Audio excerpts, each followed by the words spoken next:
Alors, bonjour à tous et bienvenue à ce colloque sur le projet de loi 96 et les modifications à la Charte de la langue française.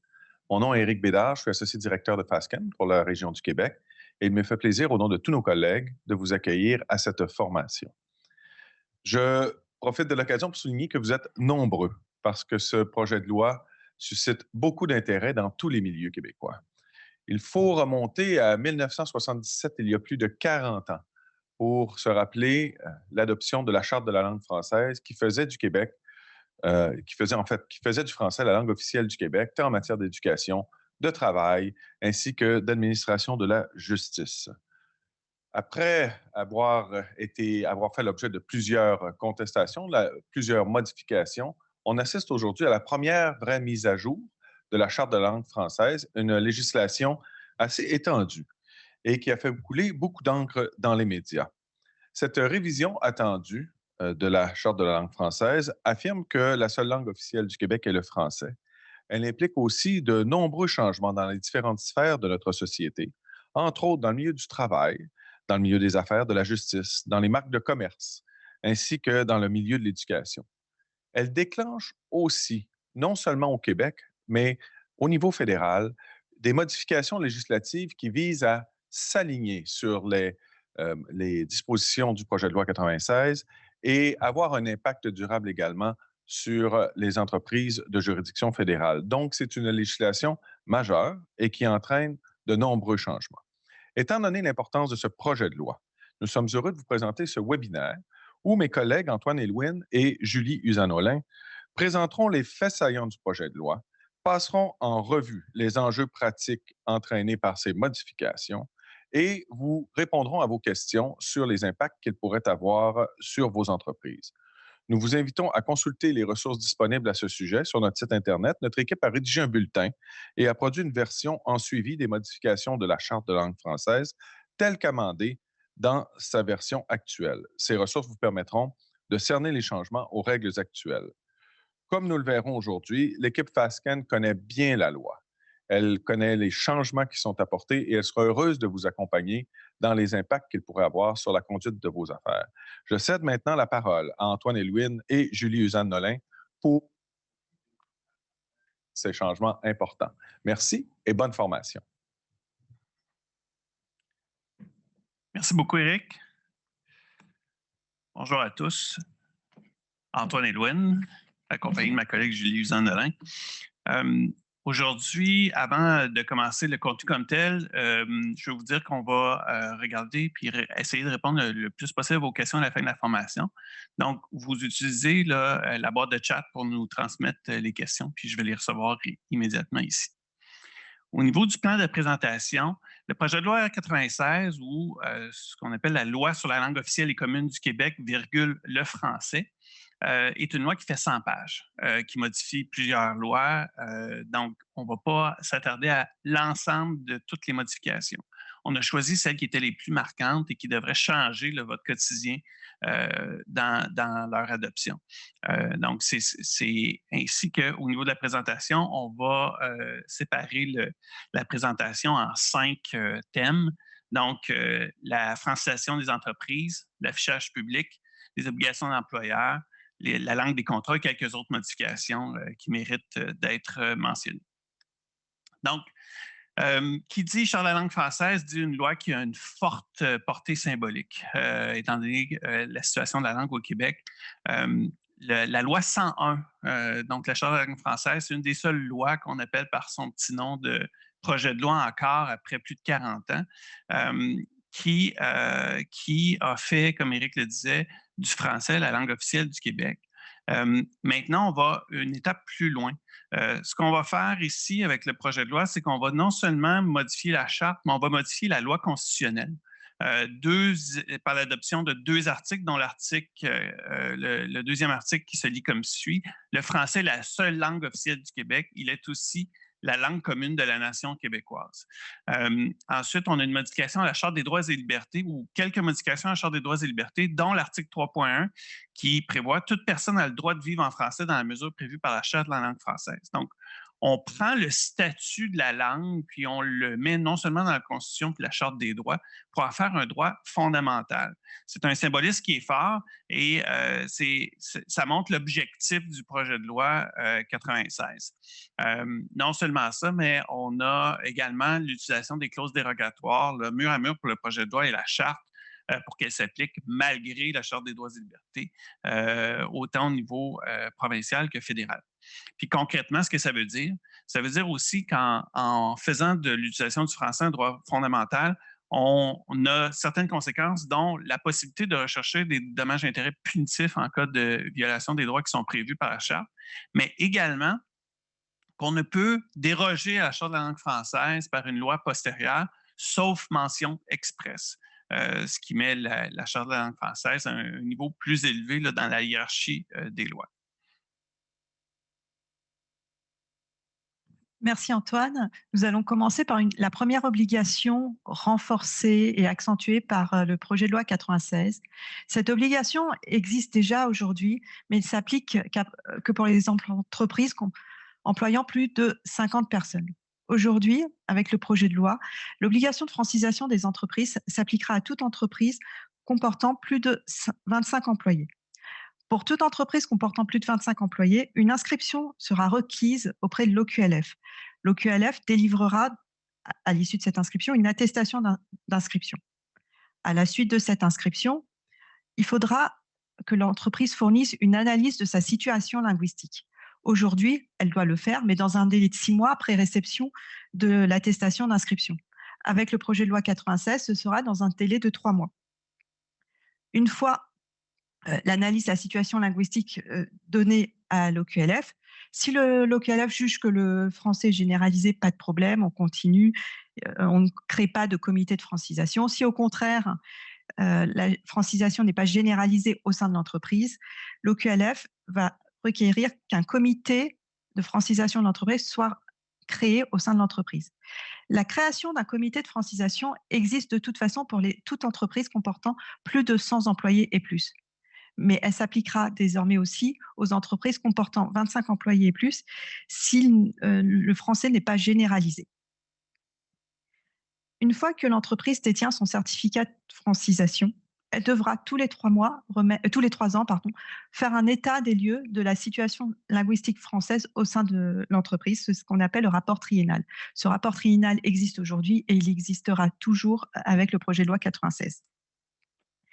Donc, rappelons que les entreprises de 25 employés et plus s'inscrivent, comme on l'a vu, auprès de l'OQLF, font un rapport de la situation du français, ce qui s'appelle l'analyse linguistique. Et également, et ça c'est une nouveauté de la part du projet de loi 96, c'est la désignation d'un représentant au sein de l'entreprise et qui sera en fait l'interlocuteur auprès de l'OQLF de l'entreprise. Donc ça c'est nouveau. Donc toute entreprise inscrite auprès de l'OQLF devra y être représentée par un membre de sa direction, plus un représentant. Qu'est-ce que ça veut dire en pratique? En pratique, les entreprises de 25 employés et plus, c'est environ 10% des entreprises au Québec qui seraient assujetties à ces obligations-là, qui ne le sont pas actuellement. Qu'est-ce que le comité de francisation? Le comité de francisation au sein de l'entreprise a pour but de mettre en œuvre le programme de francisation. Rappelons que le programme de francisation a pour but de généraliser l'utilisation du français au sein de l'entreprise et à tous les niveaux, que ce soit au niveau de la connaissance de la langue, au niveau des outils informatiques, au niveau de la communication, au niveau des communications internes et externes. Donc, ce comité doit approuver le rapport de francisation, désigner le représentant, se réunir au moins une fois tous les 6 mois pour faire un point sur l'état de la francisation de l'entreprise.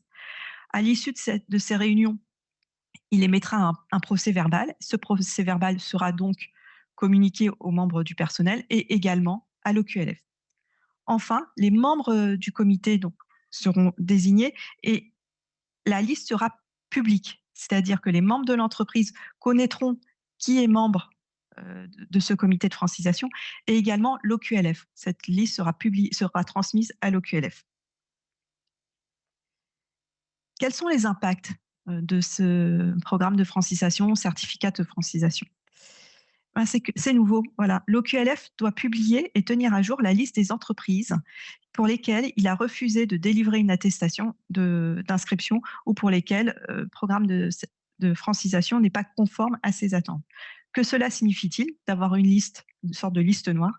Cela signifie que l'administration pourra vérifier quelle entreprise a une attestation d'inscription. Donc, quelle entreprise a rempli ses obligations, quelle entreprise de plus de 25 employés a rempli ses obligations. L'administration pourra également vérifier qui a fourni une analyse de sa situation linguistique. Je vous rappelle, c'est le stade après l'attestation d'inscription. Enfin, l'administration pourra vérifier qui a un certificat de francisation, c'est-à-dire un certificat délivré par l'OQLF qui prouve que l'entreprise respecte ses obligations du point de vue de la charte de la langue française. Donc, l'administration va pouvoir avoir accès à cette liste. Et que se passe-t-il si une entreprise fait partie de cette liste? Eh bien, l'administration ne contractera pas avec elle, ni ne lui donnera aucune subvention, que cette subvention ait un lien ou non avec les obligations liées à la charte française. Donc, finalement, le projet de loi 96 va très loin puisqu'il considère que si une entreprise ne remplit pas ses obligations de francisation, elle est susceptible de ne pas pouvoir contracter et de perdre des contrats avec l'administration ou des subventions. Un petit sondage. Antoine, s'il te plaît. Merci. Un petit sondage qui a été réalisé par l'Observatoire de la Fédération des chambres de commerce du Québec. Quel est votre niveau de connaissance, de compréhension des obligations actuelles de la Charte de la langue française? Donc là, je ne parle pas des obligations issues du projet de loi de 96, mais de la charte actuelle. Et finalement, quand on le voit, on a carrément près de 50% des entreprises qui s'estiment bien comprendre les obligations issues de la charte de la langue française. Ce qui signifie, à contrario, qu'il y a près de la moitié des entreprises qui, au contraire, ne les comprennent pas ou n'en ont pas connaissance. Donc, on voit finalement, on est vraiment dans un entre-deux. Et peut-être que le projet de loi 96 va permettre aux entreprises de mieux les connaître.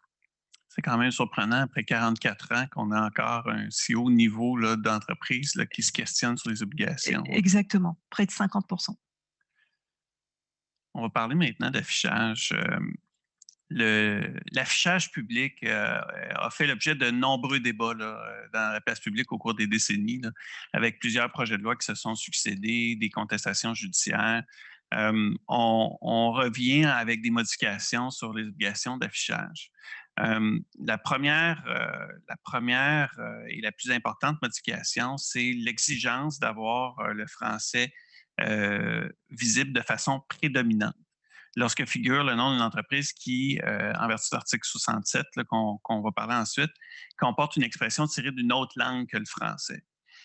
Donc, jusqu'à présent, on pouvait avoir un affichage où le nom d'entreprise était seul et constituait un affichage qui était conforme. Maintenant, on va demander un affichage qui est de façon nettement prédominante. On vous montre deux exemples ici, où on avait à gauche le français de façon équivalente environ au nom d'entreprise, puis à droite, où on a le français qui est 2 fois plus saillant que la version anglaise. Donc, c'est un peu ça la règle du pouce au niveau quand on dit de façon nettement prédominante. On va demander à ce que ça soit environ 2 fois plus grand que la composante qui est dans une autre langue que le français qui va apparaître sur l'affichage. Puis, on va aussi revoir toute l'application des marques de commerce. Comme vous voyez à gauche, la marque de commerce seule pouvait être utilisée jusqu'à présent, puis ça a donné lieu à des recours judiciaires qui ont culminé jusqu'à la Cour d'appel du Québec en 2015.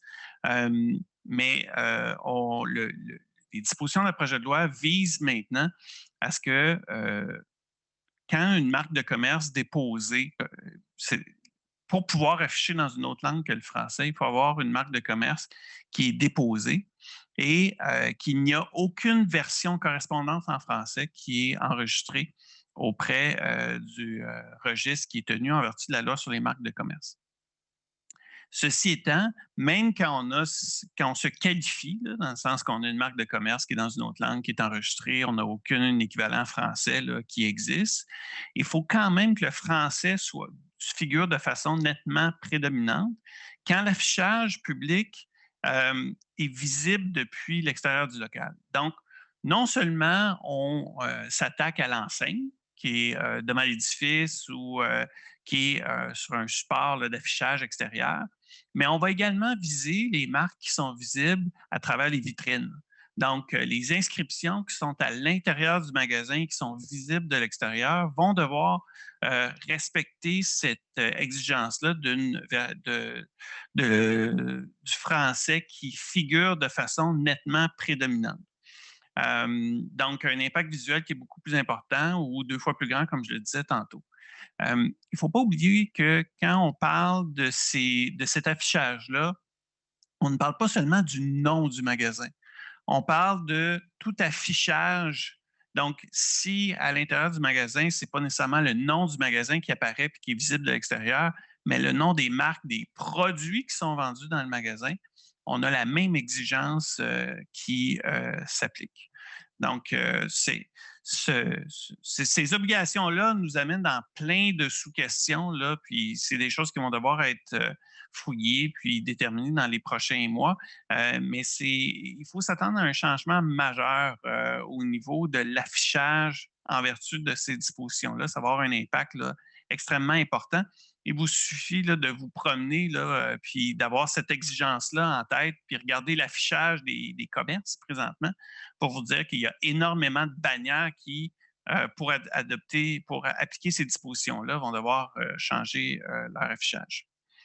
Ensuite, parlant du commerce, on a la question de l'interaction avec les consommateurs.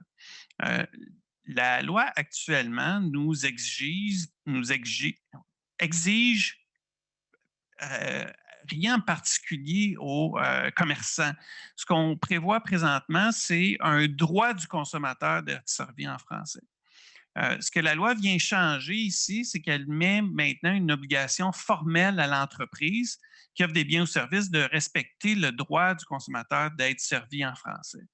Ce qui pourra mener à défaut d'observation aux sanctions là, dont on parlera plus tard. Et ça s'étend, même si on ne se qualifie pas nécessairement de relation de consommateur au sens de la loi sur la protection du consommateur, ça s'étend même à d'autres publics que des consommateurs. Donc, l'obligation de l'informer puis de le servir en français. Vous souviendrez bien sûr là, de toute la polémique autour du Bonjour Hi là, qui était utilisé à Montréal. C'est un peu la réponse du projet de loi là, de prévoir spécifiquement les obligations des entreprises de respecter ces droits-là qu'on avait déjà d'être servis en français. Ensuite, pour ce qui est de la communication commerciale écrite au public, on a élargi le texte de la charte actuelle pour prévoir que tout document de la nature de communication commerciale va être rédigé en français. La rédaction en 1977, on parlait de catalogue, brochure, dépliant, ça avait un peu mal vieilli. Donc, on a étendu la définition là, pour qu'elle soit générique là, à toute communication de nature commerciale. Et aussi, on prévoit l'obligation formelle de ne pas rendre disponible au public un document dans une autre langue que le français si la version française n'est pas accessible dans des conditions au moins aussi favorables. Je pense qu'il y en a plusieurs d'entre vous là, qui vont spécifiquement penser au site web commercial qui va devoir être rendu disponible de façon aussi favorable en français que qui pourrait l'être dans une autre langue. Les obligations de l'employeur maintenant. Rappelons l'article 4 inchangé de la Charte de la langue française. Les travailleurs ont le droit d'exercer leurs activités en français.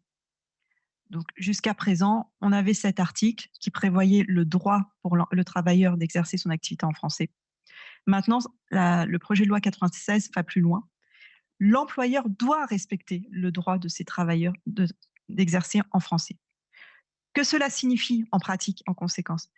Tous les documents doivent être rédigés en français, c'est-à-dire ça passe du contrat individuel de travail écrit qui doit être en français, de l'offre de mutation ou bien des communications avec les employés. À noter que l'employé peut très bien demander d'avoir un contrat de travail dans une autre langue, sauf si ce contrat comporte des clauses d'adhésion, auquel cas le contrat devra être en français. S'il n'est pas possible d'avoir ce contrat avec des clauses d'adhésion en français, l'employé pourra même invoquer la nullité de ces clauses. De même que les communications avec les employés peuvent être faites dans une autre langue que le français, si et seulement si c'est à la demande de l'employé. D'autres documents au sein de l'entreprise doivent être disponibles en français, qu'il s'agisse des formulaires de demande d'emploi, qu'on peut trouver notamment sur le site Internet, comme Antoine l'a dit, des documents ayant trait aux conditions de travail, comme les différentes politiques, et les documents de formation produits à l'intention du personnel, que ce soit des formations sécurité, informatique ou autres. Qu'est-ce qu'on constate en pratique? C'est finalement le projet de loi 96 est beaucoup plus détaillé que la charte actuelle. Dans la charte actuelle, peut-être un peu ancienne, on faisait référence uniquement aux communications, aux offres d'emploi ou de promotion. Là, évidemment, on parle des communications, offres d'emploi, promotion, mais également aux contrats qui doivent être écrits, aux documents ayant trait aux conditions de travail, aux documents de formation, ce qui n'était pas prévu expressément dans la charte, dans la version actuelle de la charte de la langue française, même si ça pouvait être déduit. En fait, c'est assez prescriptif parce qu'on va même prévoir jusque les communications avec les associations de travailleurs représentant le personnel. Donc, avec le syndicat, est prévu spécifiquement que les communications doivent être faites en français. Donc, on a une liste qui est pas mal plus mur à mur là, que l'obligation générale qu'on avait avant. Et ça s'applique vraiment pour toutes les entreprises, hein, pas seulement celles qui ont plus de 100 employés ou 25. C'est vraiment, dès le premier employé, on doit communiquer en français, communiquer au sens large, c'est-à-dire par les contrats, les politiques, les communications. Est-ce qu'une entreprise a le droit de demander, d'exiger la connaissance d'une autre langue? Ça peut se faire, ça peut se concevoir, mais finalement, projet de loi 96 va très loin. Pour pouvoir exiger qu'une autre langue que le français soit requise pour un poste, l'employeur doit avoir pris tous les moyens raisonnables pour éviter d'imposer une telle exigence. Qu'est-ce que signifie moyen raisonnable? En fait, l'employeur va devoir vérifier 3 éléments avant de l'exiger. Est-ce qu'il y a un besoin réel qui est associé aux tâches en question? Est-ce que cette tâche en particulier nécessite de connaître l'anglais, l'espagnol ou autre? Ça, c'est vraiment à voir. Est-ce que, deuxième question, les autres membres du personnel connaissent ou pas la langue demandée en question, que ce soit l'anglais, l'espagnol? En résumé, est-ce qu'on ne peut pas, plutôt que créer un poste exigeant le français, demander à quelqu'un qui comprendrait la langue de réaliser ce poste? Et il faut aussi, en plus, et ça c'est vraiment exigé par le projet de loi, c'est que le nombre de postes au sein d'une entreprise demandant, exigeant la connaissance d'une autre langue doit être limité au minimum. C'est-à-dire qu'une entreprise ne doit pas demander à tous ses employés de connaître l'anglais, l'espagnol ou autre. C'est vraiment un nombre limité requis pour les besoins de la fonction, mais pas plus. Que cela signifie? Comment on l'évalue? Est-ce qu'on l'évalue juste pour un poste en question? Non.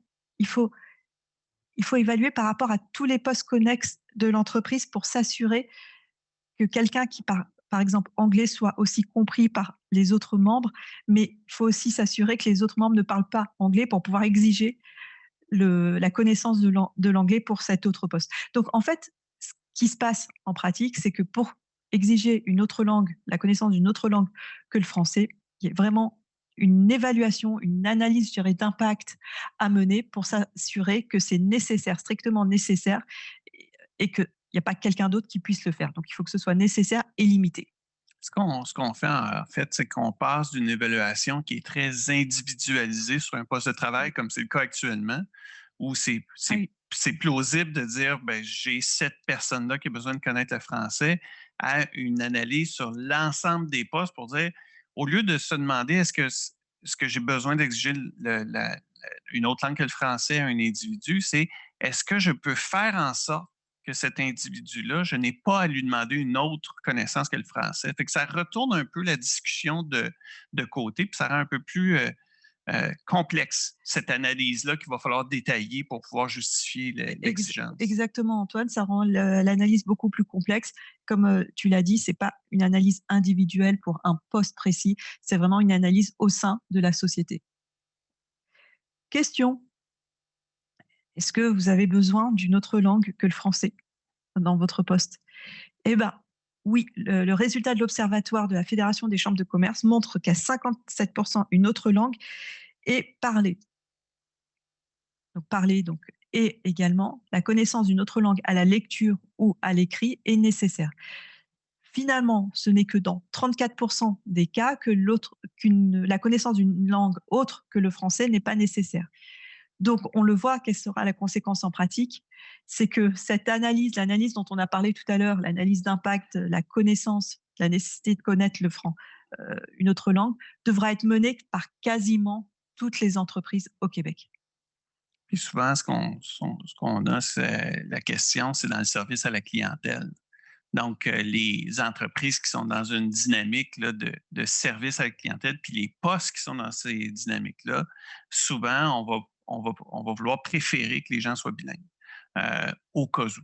À partir d'un certain volume, là, il va falloir qu'on commence à réfléchir pour dire si je reçois 25% des appels en anglais, par exemple, je n'ai pas besoin d'avoir nécessairement 100% de mes employés qui répondent à ces appels-là, qui comprennent l'anglais. C'est peut-être 33, 40, 45%, le chiffre magique. Là, il va falloir vraiment faire une analyse très contextuelle, mais c'est là où le projet de loi nous amène. Oui, il faudrait pouvoir, dans ton exemple, pouvoir rediriger les clients qui nécessitent la connaissance de l'anglais vers un employé du service à la clientèle anglophone. Donc, ce n'est pas juste un enjeu de ressources humaines, c'est un enjeu opérationnel, là, logistique qu'il va falloir analyser pour voir qu'est-ce qui est possible de faire là, selon les exigences de la loi. Une autre question du sondage de l'Observatoire des chambres de commerce du Québec. Êtes-vous satisfait des nouveaux critères de l'employeur? Donc, je rappelle les nouveaux critères pour évaluer le besoin réel linguistique d'une autre langue. Eh bien, finalement, on a plus de 50% des employeurs qui sont favorables à ces critères.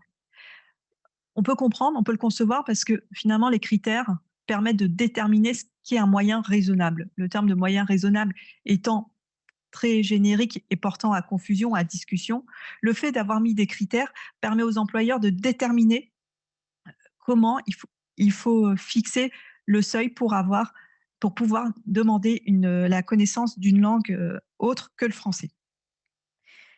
On voit malheureusement qu'il y a quand même plus de 20% qui sont des employeurs qui sont plutôt défavorables à ces critères. Quelle serait une solution alternative aux critères? Peut-être juste une analyse contextuelle au cas par cas. Voilà. C'est quand même surprenant parce que souvent, on a, quand on regarde, surtout quand un projet de loi vient juste d'être déposé, souvent la réaction, c'est d'être contre. Oui. Parce que ça change nos habitudes, ça nous oblige à faire des modifications, mais qu'on ait un taux de réponse de 55% plutôt favorable ou fortement favorable, c'est quand même assez indicateur de où est-ce que le projet de loi se situe là, pour les entreprises. Oui, comme tu le dis, ça montre que le projet de loi est bien reçu finalement par les entreprises parce que bien évidemment, le projet de loi donne des obligations, impose des obligations aux entreprises, mais aussi des critères clairs pour mettre en œuvre ces obligations. Ou ça veut dire qu'ils n'ont pas encore tout compris le détail du projet de loi quand ils ont été sortis. C'est pour ça qu'il faudrait venir nous voir dans ce cas-là. Ensuite, on va passer à la question des contrats d'adhésion et de consommation. Une réforme très technique ou très, très précise là, sur la question des contrats d'adhésion et de consommation.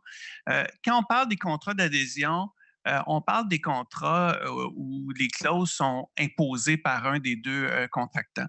Dans le droit de la consommation, c'est très fréquent où les entreprises vont mettre leurs termes et conditions. pour utiliser l'expression consacrée, pour dire, bien, si vous voulez faire affaire avec moi, voici quelles sont les règles du jeu. Et où il n'y a pas vraiment de place à la négociation, parce que sinon, le modèle d'affaires tomberait s'il fallait négocier avec chacun des consommateurs là, des termes et conditions. Donc, on appelle ça des contrats d'adhésion, où la personne qui contracte adhère à une offre contractuelle qui lui est offerte. Donc, on peut avoir des contrats d'adhésion qui sont en tout dictés là, par l'entreprise ou où on va avoir certaines clauses types qui vont être complétées dans le cadre du contrat. Donc, quand on est en présence de contrats d'adhésion et de consommation, ce qu'on prévoit maintenant, c'est que pour que le contrat soit exécutoire opposable, qu'il ait une valeur légale, il doit exister une version française du contrat.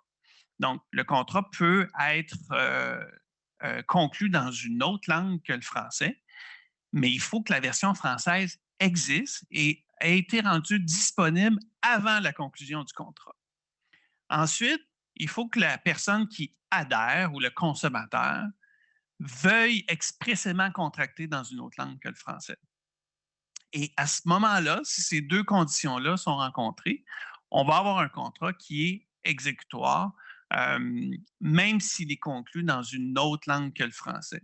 Donc, ce que ça veut dire, c'est qu'on ne peut pas forcer non plus une personne de conclure un contrat d'adhésion dans une autre langue que le français.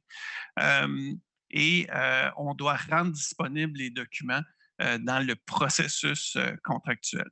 Et une précision qui est dans le projet de loi, qui est assez indicative, c'est que on ne peut pas exiger des frais pour qu'une personne ait accès à la version française du contrat. Donc, ça doit être, il ne doit pas avoir de coûts supplémentaires que de contracter directement en français. Cette disposition-là ne s'applique pas au droit du travail. Là, Julie en a parlé. Là, il y a des dispositions spécifiques là, qui sont aussi précises là, ou contraignantes là, sur l'obligation d'avoir un contrat en français. Ensuite, quelle est la conséquence si on ne respecte pas la recette dont je viens de parler? C'est la nullité du contrat ou une réclamation en dommages et intérêts. Et on va même plus loin au niveau des présomptions qu'on va mettre en place dans le cadre d'un tel recours. Celui qui invoque la nullité du contrat, là, celui qui a adhéré à un contrat puis qui invoque la nullité, n'a pas le fardeau de prouver qu'il subit un préjudice. Il a seulement à démontrer que les règles n'ont pas été suivies pour demander l'annulation du contrat. Et c'est l'entreprise qui va avoir qui va avoir proposé le contrat, qui a le fardeau de démontrer l'absence de préjudice, ce qui est un fardeau quand même assez élevé à rencontrer là, quand on est du côté de l'entreprise. Fait qu'on a un renversement de fardeau à ce qu'on connaît habituellement sous nos règles de responsabilité civile. Puis d'ailleurs, on a parlé plus tôt du fait que le projet de loi faisait 100 pages. La majorité des pages concernent la Charte de la langue française, mais il y a plusieurs autres lois qui sont modifiées, dont le Code civil là, qui vient intégrer ces présomptions-là à même le Code.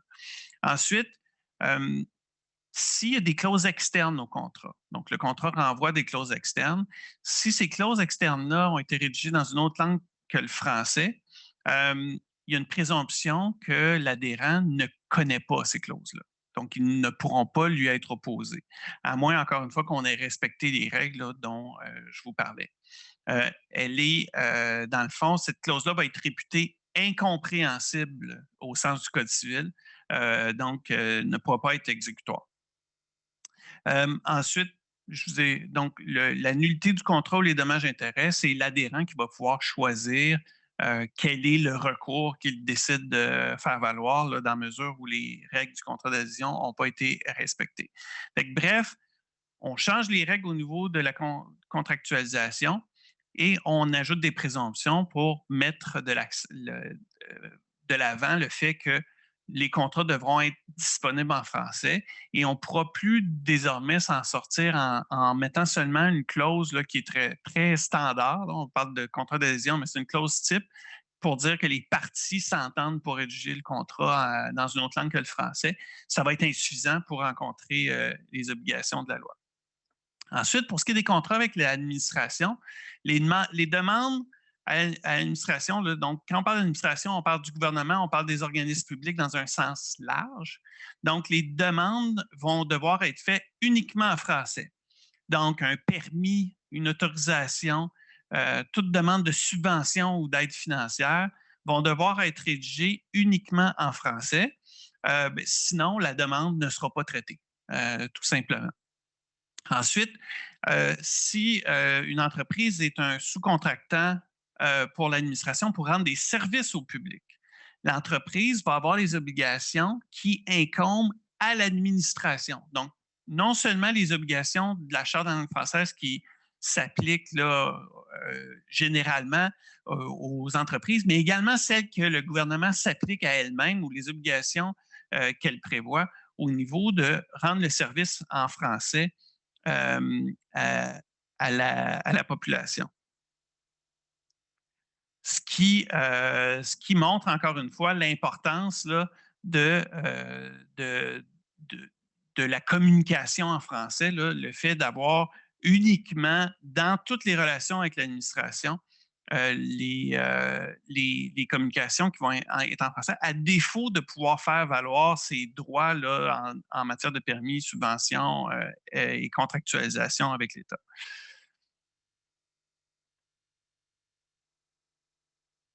En cas de manquement, en fait, je vais commencer par la fin de la diapositive. Pour les contrats avec l'administration dont je vous ai parlé, c'est la nullité absolue. Donc, si l'administration est partie à un contrat qui n'a pas été rédigé en français ou il y a des exceptions qui s'appliquent, quelques exceptions, mais si on ne rentre pas dans les exceptions, l'administration peut faire annuler le contrat, puis c'est une nullité absolue. Là. Il n'y a pas de débat à avoir au sujet est-ce qu'il y a un préjudice ou pas de préjudice. Le contrat sera annulé. Il y a également d'autres contrats qui sont prévus qui doivent être spécifiquement rédigés en français. Le contrat de vente ou d'échange d'une partie de l'ensemble d'un immeuble résidentiel de 5 logements, de moins de 5 logements, une promesse d'achat sur un tel immeuble, une promesse d'achat pour une vente d'immeuble à usage d'habitation, les notes d'information en vertu des dispositions sur la copropriété au Code civil. Donc, donc ces contrats-là sont spécifiquement visés là, par la loi pour être rédigés en français, qui doivent être spécifiquement rédigés en français sous peine de nullité. Et comme je le mentionnais pour les contrats d'adhésion, même chose, même dynamique au niveau de la réclamation de la nullité ou du dommage à intérêt. Cette fois-ci, celui qui invoque la nullité doit prouver son préjudice, contrairement aux dispositions qui s'appliquaient sur les contrats d'adhésion. Donc, nous avons vu toutes les modifications apportées par le projet de loi 96 à la Charte de la langue française en ce qui concerne les relations de travail, les relations commerciales et les relations des entreprises avec l'administration. Mais finalement, le projet de loi 96 ne s'arrête pas là. Il vise d'autres modifications, notamment les modifications relatives aux professionnels titulaires d'un permis d'exercice délivré par un ordre professionnel, comme les avocats, les médecins, les géomètres, etc. Ces professionnels devront maintenir un niveau de français adéquat, c'est-à-dire que tout au long de leur activité, ils devront s'assurer de pouvoir fournir leurs services en français. Ce qui signifie en pratique que si, par exemple, un patient va voir son médecin est anglophone, et que le patient veut avoir une consultation en français, ce médecin ne pourra pas refuser de fournir la prestation parce qu'on la lui demande en français. La réciproque n'est pas vraie. Mais en pratique, donc, tout professionnel devra maintenir un niveau de français adéquat, fournir une prestation en français à toute personne le demandant. Puis ça, c'est important parce que présentement, le système fait en sorte que la connaissance du français est évaluée au moment de l'inscription à l'ordre professionnel. Oui. Là, ce qu'on vient, c'est rajouter une obligation de maintien du niveau de la connaissance du français, ce qui fait que l'ordre peut intervenir 12 ans après l'admission de l'ordre, à l'ordre pour dire « je veux réévaluer ton français parce que il semble que tu sois plus au niveau ». Alors en pratique, effectivement, comment ça va se passer? Peut-être des contrôles réguliers tous les 2, 3 ans, je ne sais pas, mais effectivement, il y aura certainement des contrôles de la part des ordres professionnels ici. Ensuite, ça va un peu avec les professionnels, en tout cas les avocats, tout ce qui est acte de procédure. Toute entreprise ou personne morale partie à une poursuite judiciaire intentée au Québec devra fournir ses actes de procédure en français, que l'entreprise soit québécoise, canadienne ou étrangère. Si l'entreprise fournit un acte dans une langue étrangère, notamment en anglais, si l'entreprise n'est pas québécoise ni canadienne, elle devra fournir une traduction certifiée conforme de cet acte de procédure. À noter que la traduction de l'acte sera aux frais de l'entreprise. Donc, finalement, il y a plus intérêt pour une entreprise de faire appel à des avocats québécois parlant le français pour éviter les frais de traduction qu'à des avocats autres qui ne parleraient pas français et qui nécessiteraient donc une traduction certifiée. Finalement, ça revient un peu à ce qu'a dit Antoine tout à l'heure, l'administration au sens large. Donc, on doit intervenir avec l'administration au sens large, donc l'administration aussi judiciaire et juridictionnelle, en français. Dans le même ordre d'idée, les sûretés, comme les hypothèques, elles doivent être inscrites en français et réalisées en français. C'est-à-dire que lorsqu'on remplit les formulaires de registre foncier, par exemple, ce formulaire est en français, on devra le remplir en français. Comme ça, actuellement, on a des hypothèques, des sûretés qui sont également rédigées en anglais. Maintenant, ça devra être en français. Maintenant, on va parler un peu de sous, les sanctions à la hausse. Donc, avant, on avait des sanctions pour une première infraction de 1 500 à 20 000, 3 000 à 40 000 pour une deuxième infraction. Vous voyez à droite qu'on a augmenté l'infraction minimum à 3 000 puis les chiffres que je vous montre, c'est pour les personnes morales. Là. Donc, 3 000 à 30 000, 6 000 à 60 000, 9 000 à 90 000. Donc, à partir de 3 en montant, on parle de 9 000 d'amende minimale. Pour les personnes physiques, on a augmenté de 700 $ à 7 000 $. Mais il faut voir qu'habituellement, les sanctions sont commises par des entreprises et non pas par des personnes physiques, là, considérant les obligations dont on vous a parlé là, en vertu de la loi. Ensuite, pour ce qui est de la responsabilité des administrateurs, c'est une nouvelle disposition. On prévoit là, que les administrateurs ou les dirigeants d'une personne morale vont avoir des amendes qui sont 2 fois celui de la personne physique.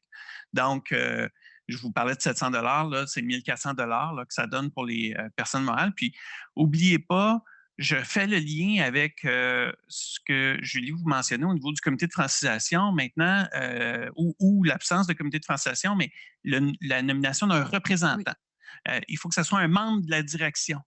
Donc, le représentant au sens de la loi sera un dirigeant, puis il va certainement avoir une grande tentation à ce que les dispositions des sanctions pénales soient appliquées à cet individu-là en cas de manquement. Donc, c'est un incitatif de plus pour s'assurer là, que les obligations de la loi soient rencontrées. Nouveau droit à l'injonction pour l'OQLF pour faire cesser une violation de la loi. Et on prévoit aussi, avant, la Charte de la langue française était une affaire de l'OQLF, c'est-à-dire que essentiellement, les sanctions étaient des sanctions suite à une plainte qui peut être recherchée à la Cour du Québec.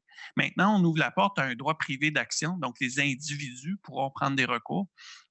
Puis qui dit recours individuel, la responsabilité civile dit potentiel d'action collective au niveau du non-respect de la charte.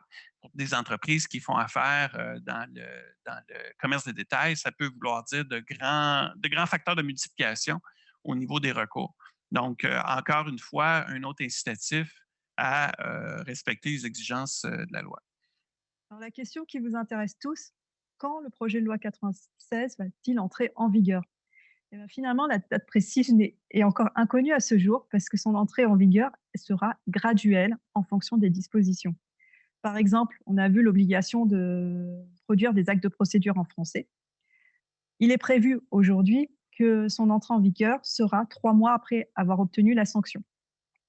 En ce qui concerne l'impossibilité de conclure des contrats avec l'administration en cas d'absence d'attestation d'inscription ou de certificat de francisation, cette entrée en vigueur est actuellement prévu à 1 an après la sanction de la loi. Pour ce qui est du comité de francisation, à 3 ans. Donc, on voit bien que ça dépend des sanctions, des dispositions. Donc, il faudra bien regarder la disposition qui nous concerne pour connaître l'entrée en vigueur. Évidemment, il y a des dispositions transitoires qui vont être prévues, qui sont prévues, mais qui sont encore incomplètes. Par exemple, les dispositions relatives au contrat ne s'appliqueront pas au contrat conclu avant telle date. Bon, évidemment, on n'a pas encore la date en question. Donc, ce qu'on va voir, c'est que ce projet de loi va être d'application progressive, peut-être pour permettre aux entreprises de s'adapter et de se mettre en conformité, avoir une sorte de délai raisonnable pour se mettre en conformité aux nouvelles obligations du projet de loi 96. On ne contrôle pas l'agenda parlementaire. Là. Récemment, la COVID a eu plus de contrôle sur l'agenda que même le gouvernement, mais attendez-vous peut-être un cadeau sur le sapin, là, une adoption là, vers le mois de décembre, là, de la charte là, après les travaux en commission. C'est ce qui serait la prédiction la plus plausible là, en date d'aujourd'hui. Alors, que pensez-vous du projet de loi 96 finalement? Eh bien, plus de 70% des entreprises sont favorables. C'est quand même un beau score, je trouve, Antoine, 70%. Que cela signifie-t-il? Est-ce que les entreprises sont conscientes des obligations qu'elles vont devoir... Ou ils sont confiantes, qu'ils sont déjà conformes. C'est ça. Parce que dans la majorité des entreprises, ça se passe en français déjà, là, puis avec les consommateurs. Donc, ils ne doivent pas être très soucieux là, d'être obligés de continuer à travailler en français. Et comme tu l'as dit tout à l'heure, finalement, quand il y a un projet de loi, les entreprises sont plutôt contre. Et là, on voit qu'il est bien reçu par les entreprises. 70% des entreprises favorables. Même si on ajoute les neutres, franchement, 80%, c'est du rarement vu. Peut-être pas du jamais vu, mais du rarement vu. Un petit mot, Éric, vous le mentionnez d'entrée de jeu, le projet de loi C-32 qui a été déposé cette semaine ou la semaine passée au fédéral. Donc, ça fait plusieurs mois qu'on en parle de ce projet de loi-là, puis qu'il y a un dialogue là, entre les ministres du Québec puis le ministre fédéral, Simon-Jean Barrette et Mélanie Joly. La loi, pour la première fois, la loi fédérale vise le respect de la langue française au Québec, parce que c'est une loi qui était beaucoup créée au niveau du respect des droits des minorités. Donc, les anglophones au Québec, les francophones hors Québec. Donc, maintenant, on va pousser plus loin les exigences pour les entreprises fédérales. Donc, entreprises fédérales, je vous rappelle, on parle de banques, on parle de compagnies aériennes, on parle de transport interprovincial. Donc, on parle d'une certaine catégorie d'entreprises qui sont régies par le droit fédéral. Donc, on va exiger plus des entreprises quand ils vont faire affaire au Québec, notamment, ou dans des zones où le français est fortement présent. Contrairement à ce que le Québec demandait, c'est-à-dire un assujettissement à la Charte de la langue française pour les entreprises fédérales qui sont au Québec, on a un mécanisme qui est un mécanisme d'adhésion.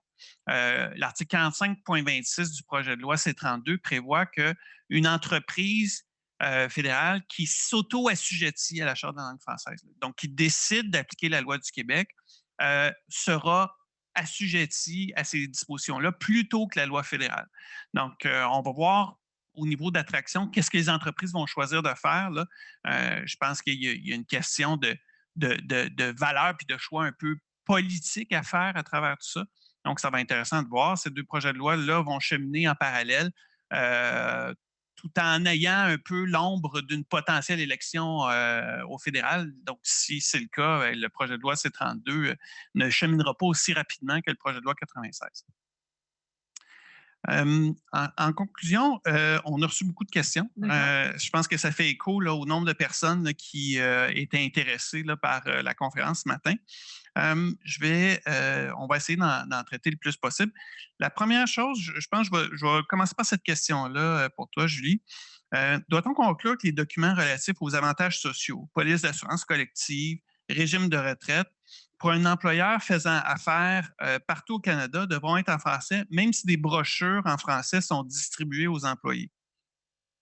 De ce que je comprends du projet de loi 96, c'est une communication, c'est le terme de communication au sens large. Donc oui, il faudrait certainement que ces documents avantages sociaux soient également disponibles en français, en tout cas au Québec, sauf si évidemment un employé demande à l'avoir en anglais.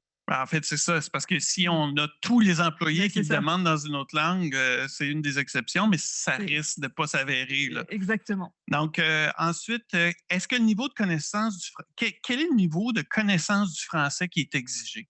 Je me permets de prendre cette question-là pour vous dire que la loi n'impose pas une qualité de français. Donc, il n'y a pas des niveaux de qualité ou de hiérarchie dans la connaissance du français. Donc, l'important, c'est vraiment d'utiliser le français. Que ça soit et ça va s'adapter selon les types d'entreprises, selon le niveau là, des individus. Donc, il n'y a pas de précision là-dessus. L'idée, c'est d'utiliser le français et on est mieux, même si on fait des fautes, même si ce n'est pas toujours parfait, on est mieux que le français soit utilisé plutôt que d'exiger une connaissance là, parfaite du français. Antoine, à ce sujet, peut-être qu'on peut se fonder par analogie à ce que font les ordres professionnels. En fait, par exemple, l'ordre des avocats requiert un certain nombre d'études en français, d'études supérieures en français pour justifier du niveau de français. Ça pourrait être une piste. Oui. Après ça, si l'employeur a un siège à l'extérieur et a des initiatives nationales, comment on s'organise, Julie? Ça, c'est la question, je pense, qu'on a le plus souvent. Exactement. C'est la question qui revient le plus souvent. Tout ce qui vise, je dirais, le marché québécois ou les employés situés au Québec doit être en français. Ça, c'est la base. Donc, ce qui est communication aux employés qui seraient situés au Québec doit être en français. S'il n'y a pas d'employés au Québec, mais s'il y a si les consommateurs du Québec sont visés, tous les produits à la consommation, devront être en français, notamment le site Internet accessible au Québec. Il doit être également disponible en français. Alors, ça peut être le même site avec les onglets anglais, français ou un site propre au Québec, mais en tout cas, tout devra être disponible en français pour ce qui est québécois. Donc, finalement, il faudra être un peu bilingue au sein de la grande entreprise. Puis ce que je compléterais, c'est dans le fond, c'est parfois, il ne faut pas mélanger ce qui est ressources et ce qu'on va demander aux employés de prendre connaissance. Parce que dans une entreprise internationale, on va générer beaucoup de contenu là, dans différentes régions. Là. Je veux dire, nous, on le connaît. Là, on est dans un cabinet national. Donc, quand on va demander aux employés de prendre connaissance de certaines politiques, quand il y a certaines communications qui sont officielles aux employés, ça, on ne peut pas s'en sortir. Il va falloir qu'on ait une version française. Mais si on a des formations à l'interne, des gens qui ont généré du contenu qui peuvent. On ne va pas empêcher qu'ils soient disponibles. Si c'est juste des ressources pour que les gens auxquelles peuvent se référer puis que c'est dans une autre langue. C'est vraiment ce qu'on va vouloir que les employés connaissent, qu'on va vouloir leur communiquer. Une question sur les logiciels d'exploitation interne de l'entreprise, gestion, comptabilité, Office, etc. Ces outils de travail doivent-ils être disponibles en français? C'est déjà une obligation en vertu de la loi qui prévoit que si un logiciel est disponible de manière équivalente en français, il doit être rendu disponible aux employés. Là, il y a tout un débat sur qu'est-ce que c'est l'équivalence. Là. La suite Office, c'est pas habituellement le problème parce qu'il est disponible dans à peu près 70 langues. Là, puis donc, le français est équivalent à l'anglais. Mais il y a beaucoup de logiciels spécialisés dans différents types d'entreprises qui ne sont pas disponibles en français. Donc, à ce moment-là, la charte prévoit qu'il n'y a pas une obligation de faire traduire tous les logiciels qu'on va utiliser là, au sein de l'entreprise. Ensuite, est-ce que dans un contexte d'entreprise et structure nationale où les employés se rapportent à des gestionnaires d'une autre province, peuvent-ils exiger d'échanger en français seulement? Là, c'est une question qui nous revient assez souvent également.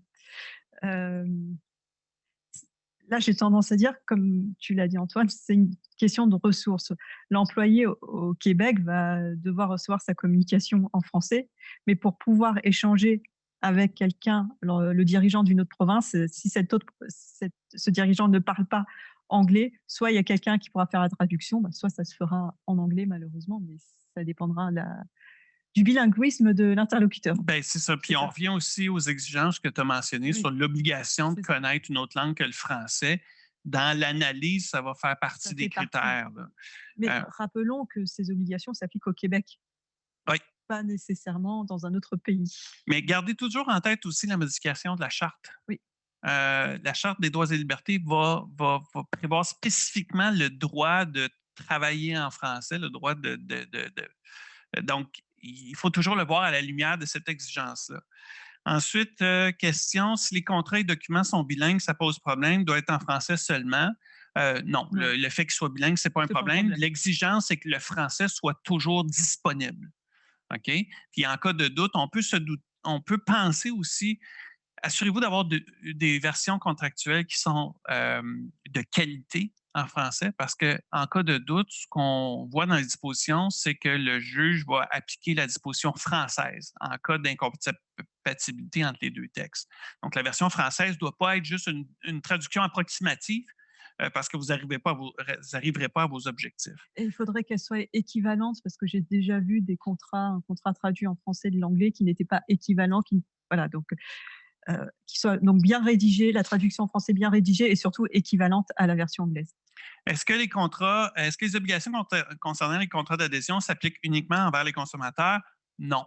Même dans vos relations entreprise à entreprise, quand vous avez une situation où vous pouvez imposer vos obligations contractuelles, les dispositions sur le contrat d'adhésion vont s'appliquer. Donc, c'est vraiment à tout moment où vous avez un contrat qui est dicté par l'une des parties que ces dispositions-là vont s'appliquer. Ensuite, il y a plusieurs questions qui reviennent sur le même thème. Bon, tu as parlé des dispositions transitoires. Maintenir un niveau de français adéquat, ben, je vous l'ai mentionné, il n'y a pas de catégorie de qualité de français, mais je veux dire, il y a quand même des limites. Quand le français ressemble plus à de l'anglais que du français, je pense que ça ne passera pas le test, là. Pour une société de juridiction fédérale ayant un siège social au Québec, à quoi on peut s'attendre? Je l'ai mentionné, le projet de loi C-32 va dicter des obligations supplémentaires à ce qui existe présentement et qui vont prévoir la possibilité de s'assujettir à la Charte de la langue française. Est-ce qu'on a évalué l'ampleur de l'exode des entreprises québécoises ou de l'offre aux Québécois de services et produits de compagnies étrangères? Moi, je vous mentionnerais, cette question-là est la même question qu'on posait en 1977, au moment de l'adoption de la Charte de la langue française. Je vous laisse juger là, si les 44 dernières années ont fait en sorte d'avoir un bilan migratoire net là, à l'extérieur du Québec ou le fait de ne pas avoir de disponibilité des produits. Donc, je pense qu'on est un peu dans la même dynamique, la même crainte. Je vous soumets personnellement que présentement, l'offre de services est quand même assez étendue au Québec, là, malgré l'obligation d'agir en français. Puis on a des clients qu'on conseille là, sur une base quotidienne là, qui sont de l'extérieur du Québec, qui veulent juste savoir comment pouvoir respecter les dispositions de la Charte pour offrir leurs produits et services au Québec. Donc, j'imagine que le gouvernement ne fait pas ça pour restreindre l'accès aux produits et services, mais l'expérience nous montre que ce n'est pas nécessairement un impact éminemment dramatique. Ensuite, infraction des administrateurs. Dans le cas où un comité de francisation est en place dans l'entreprise, les infractions sont applicables aux dirigeants de l'entreprise nommés comme président du comité où tous les membres sont imputables. Tu veux y aller où tu veux? Oh, vas-y. OK. Donc, les dispositions des sanctions pénales sont applicables à tous les dirigeants et administrateurs. Ce n'est pas seulement les dirigeants ou le dirigeant représentant ou les dirigeants qui pourraient être sur le comité de francisation. Dans le fond, il ne s'appliquera certainement pas aux employés qui sont sur le comité de francisation parce qu'ils ne sont pas des dirigeants là, puis des administrateurs, mais on peut s'imaginer que n'importe qui au sein de l'entreprise qui est en direction peut avoir un impact sur l'application des dispositions de la loi. Je ne sais pas si c'est un exemple. Non, mais tel que c'est rédigé aujourd'hui, effectivement, c'est vrai que ce seraient tous les administrateurs de l'entreprise. Une autre question, puis je pense qu'avec le temps qui file, ça va être la dernière.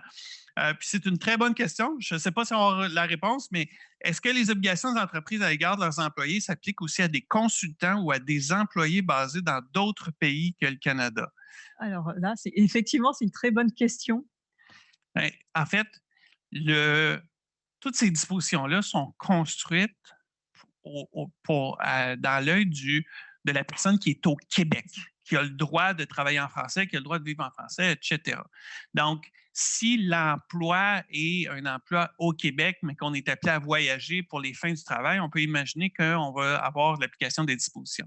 Mais si on engage des gens à l'étranger pour faire un travail à l'étranger, je n'ai pas l'impression qu'on va avoir. Je ne pense pas. Puis, je pense qu'à travers les années, l'Office a également aussi essayé d'avoir une bonne balance dans l'application des dispositions, notamment au niveau des dispositions sur l'utilisation du français sur les sites web, Oui.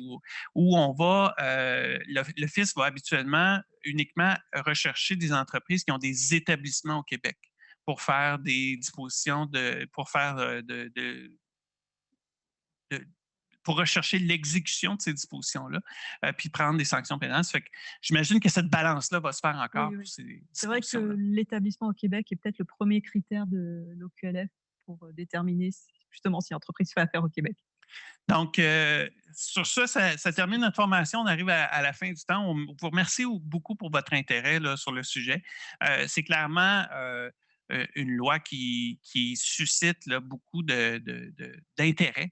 Puis ça va nous faire plaisir de vous accompagner là, dans l'exécution là, des dispositions là, du projet de loi, puis de vous aider aussi à réfléchir en amont comment est-ce que vous pouvez vous positionner, comment vous pouvez préparer l'application de ces dispositions-là dans vos entreprises respectives. Merci beaucoup. Merci à tous et n'hésitez pas à nous contacter si vous avez la moindre question, aussi bien sur la Charte de la langue française que sur le projet de loi 96.